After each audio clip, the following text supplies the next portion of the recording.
Hello student, कैसे हैं आप सभी। मैं ऋतुराज लेके आया हूँ आप सभी का प्यार सा चैनल ऋतुराज ट्यूटोरियल के माध्यम से। आज क्लास 10th का जो हिंदी का बुक है गोधली, उसका तीसरा चैप्टर, जिस चैप्टर का नाम है भारत से हम क्या सीखे। यह जो है एक भाषण है जिसको मैक्स मुलर के द्वारा दिया गया है। मैक्स मुलर ने जर्मनी में इस भाषण को जर्मन भाषा में ही दिया था, लेकिन डॉक्टर भवानी शंकर त्रिवेदी ने इसे हिंदी में रूपांतरण किया। आइए अब समझते हैं इसको। भारत से हम क्या सीखे, यह क्या है, भाषण है जिसका अनुवाद जो था हिंदी में डॉक्टर भवानी शंकर त्रिवेदी ने किया। इसके लेखक अगर आपसे पूछे एक पेपर में, एग्जाम में, तो आप मैक्स मुलर को ही भरिएगा। और मैक्स मुलर का पूरा नाम फ्रेडरिक मैक्स मुलर था। इनका जन्म जो हुआ था 6 दिसंबर 1823 ईस्वी में हुआ था।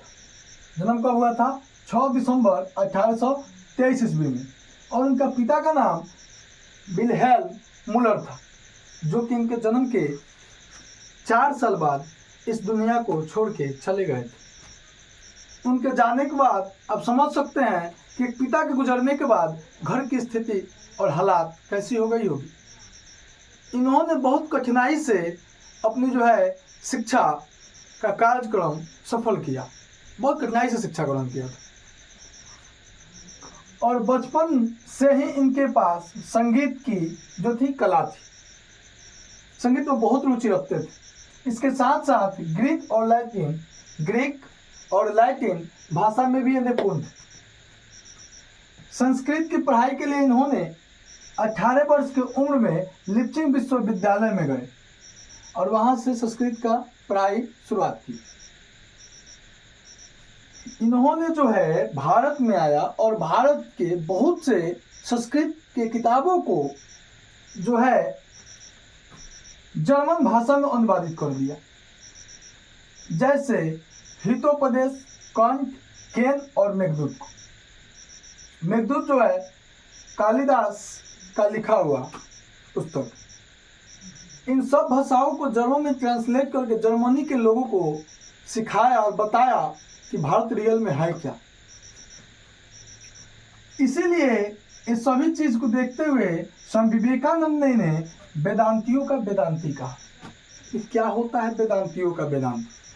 अब समझिएगा, वेदांती उसे कहा जाता है जो वेदों की रचना करता है। यानी सरल शब्दों में कहे तो वह व्यक्ति जैसे टीचर का टीचर होता है, ठीक, पापा का पापा,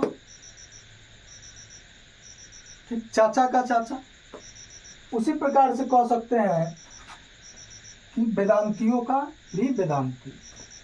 स्वामी विवेकानंद ने मैक्स मुलर जी को वेदांतियों का वेदांती कहा, यानी यह उपाधि दिए।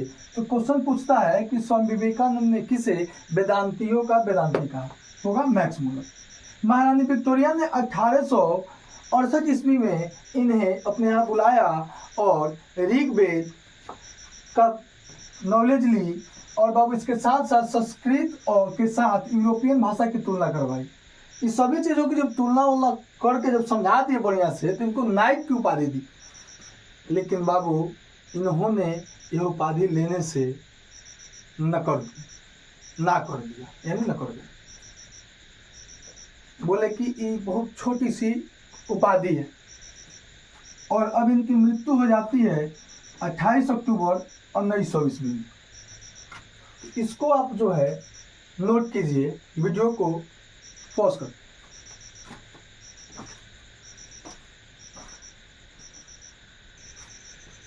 आइए अब आगे देखते हैं। जो मैक्स मुलर साहब हैं, उन्होंने भारत को सर्वगुण से संपन्न देश बताया है तथा सौंदर्य सुंदर, यानी सबसे सुंदर देश बताया है। मैक्स मुलर बोल रहे हैं कि यह देश जो है सर्वगुण संपन्न है और सबसे सुंदर है। और बाबू अगर कहीं दुनिया में कहीं भूमि पे स्वर्ग है तो उसका भी नाम भारत ही है। वहीं बोल रहे हैं कि वह यहाँ कि धरती को स्वर्ग बोले। और शिक्षा देने वाली सर्वप्रथम कोई देश है तो वह भी भारत ही है, क्योंकि भारत जो है सबसे पहले शिक्षा की शुरुआत की। यहाँ के ऋषि मुनि लोग सबसे पहले शिक्षा देना स्टार्टअप किए थे। बाबू, यह जो देश है बड़े बड़े समस्याओं का हल किया है कि नहीं? पुराने बताएं या नया बताएं? पुराने में बताइए कि जो क्या समुद्र पे कोई आदमी रास्ता बना सकता था, बांध सकता था, रास्ता बना सकता था? वह भी हमारे भारत के श्री राम प्रभु ने करके दिखाया। नया में देखिए कोविड वाला भी वैक्सीन बहुत जल्दी भारत में वैक्सीन बनाया था। तो कहने का मतलब है कि भारत जो है बड़े बड़े समस्याओं का हल किया है, जो कि यूरोपीय लोगों के लिए असंभव था, यानी संभव नहीं था, असंभव था। फिर आगे बोल रहे हैं कि अगर सच्चे भारत का दर्शन करना है तो बाबू मुंबई जो आज का है, पहले का बम्बई कहा जाता था, सॉरी बम्बई जो आज का क्या है बाबू, मुंबई के नाम से फेमस है। तो पहले का बम्बई, मद्रास, कलकत्ता, जो आज का कोलकाता हो गया। ठीक, तो बम्बई, मद्रास, कलकत्ता जैसे शहरों में नहीं बल्कि गाँवों में होगा। सच्चा भारत का अगर दर्शन करना है, सच्चे भारत का रियल भारत देखना है तो आप गाँव में आइए। क्यों बाबू? असली भारत का यहीं पे संस्कार मिलेगा, पोशाक मिलेगा और रहन सहन भी मिलेगा। ये सभी गांव में ही अवेलेबल है आज के डेट में, बाकी कहीं नहीं। सभी भाषाओं का जननी संस्कृत है। कौन बोला है? Max Muller. क्योंकि सभी चीज कहाँ से लिया गया? संस्कृत से ही। क्योंकि इन्होंने एग्जाम्पल के जरिए ये भी समझाया कि सभी की सभी चीज संस्कृत से ही लिया गया। बहुत से वर्ड है जो लोग कॉपी किए हैं, नकल किए हैं, जो कि संस्कृत से, जैसे कि बोले हैं कि संस्कृत में अग्नि शब्द का लैटिन में इग्निस लिखा गया है। संस्कृत के जो अग्नि शब्द है उसे लैटिन में क्या लिख दिए हैं? इग्निस लिखे हैं।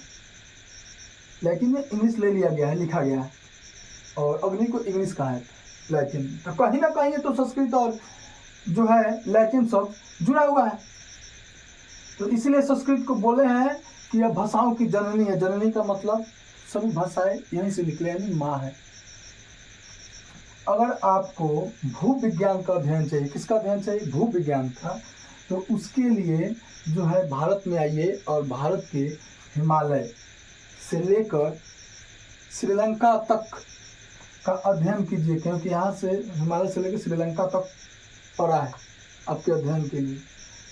तो इतना बात भारत के बारे में बोले हैं, इसको नोट कीजिए, फिर आगे बढ़ते हैं।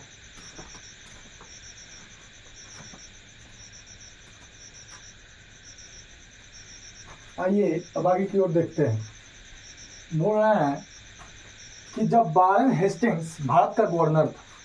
कौन? जब वारेन हेस्टिंग भारत का गवर्नर था तो उसे 172 दारिस नामक सोने के सिक्के मिले थे, जिसे वह ईस्ट इंडिया कंपनी को सौंप दिया था, क्योंकि उसका मालिक जो था ईस्ट इंडिया कंपनी था। और इसे लगा कि जाने के बाद हमें कुछ क्या मिलेगी? इनाम मिलेगी। पर ऐसा कुछ हुआ नहीं।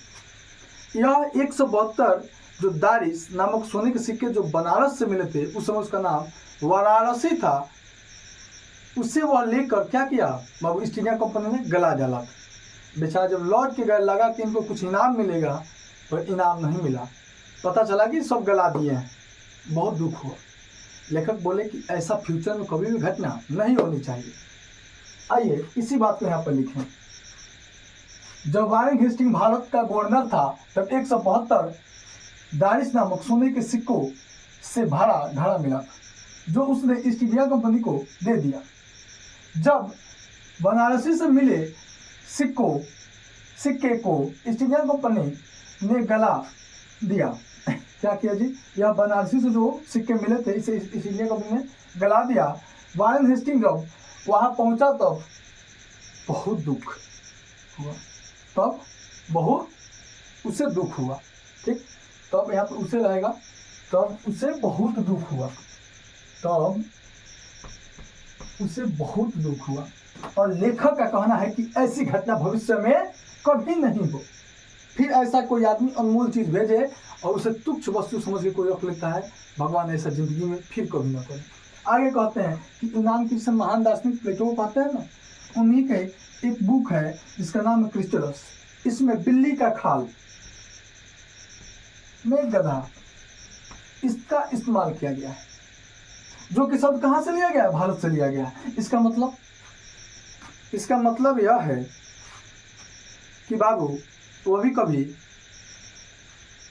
भारत आए थे, भारत से ही सीख के गए। आगे बोल रहा है निर्वंश विद्या का संग्रहालय भारत ही है। ठीक, निर्वंश विद्या का संग्रहालय कौन है? भारत। यह बताता है कि मनुष्य विज्ञान को, यानी समाज से कैसे मनुष्य जुड़ता है, इसके बारे में। और वनस्पति जगत को हरकस जैसे वैज्ञानिक सिखाने के लिए, यहाँ पे हरकस जैसे वनस्पति वैज्ञानिक जो है वनस्पति जगत के सिखाने के लिए अवेलेबल। पुरातत्व के अगर आप प्रेमी हैं तो आपको फिर से बोलेंगे कि भारत ही जाइए। कहा जी? क्योंकि यहाँ पे जनरल कॉनिंगम का कुछ रिपोर्ट है, उसको लेकर आप पढ़िए, समझिएगा, पूरा एकदम कन्फर्म है। पुराने सिक्के के प्रेमी है फिर भी भारत जाइए, क्योंकि यहाँ पे बहुत से शासक आए थे और बहुत शासकों का अलग अलग सिक्के थे। ठीक है, इसको फिर से आप नोट कीजिए। बस एक और बार आपको नोट करना होगा।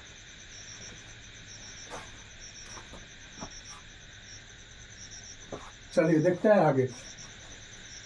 नीति कथा से नवजीवन का संचार हुआ। किससे जी? नीति कथा से नवजीवन का संचार, यानी नया जीवन शुरू हो। इससे कहानी से मिलती जुलती एक एफ्रोडाइट का कहानी है, जिसमें वह चूहे से एक सुंदरी कन्या वाला जो कहानी संस्कृत का सेम उसी का नकल किए हैं। ये कहानी क्या था? तो एक चूहिया थी, वे बेचारी मरने के डर से ऋषि के पास आके छुप गई। थोड़ा जल्दी बता देना। ठीक, ऋषि ने उस पर क्या किए कि ऋषि ने उस चूहिया को जो है एक बहुत सुंदरी बना दिया, यानी सुंदर लड़की बना दी। अब उसका समय जब बड़ा हुआ तो शादी करने के लिए खोज रहे थे, तो वह सूर्य को यहाँ गए तो बोली कि नहीं, सूर्य से मैं शादी मत कीजिए, क्योंकि उनसे भी बलवान खोजिए। बोले उनसे बलवान कौन है? तो बोली बादल है, क्योंकि उनको ढक देता है।